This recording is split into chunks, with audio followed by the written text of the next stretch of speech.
Early voting ballots for statewide elections can be cast up to 35 days before the election. But a proposal in front of the Nebraska Legislature would shorten that to 22 days. Senator Ben Hansen proposed the bill. He says currently corrections to ballots can be made 35 days before an election, creating a time crunch for county election officials to finalize ballot printing. He says his proposal would be an answer to that. Meanwhile, one election commissioner doesn't like the sound of that.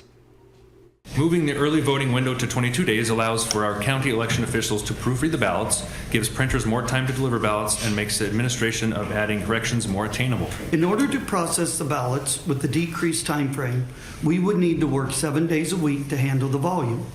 Reducing processing time would be crippling for our office. Douglas County Election Commissioner Brian Cruz, who you just heard from, is predicting 150,000 early voting ballots in Douglas County for the November 2024 election, and says reducing the number of days to process those would lead to overtime and cost at least $100,000.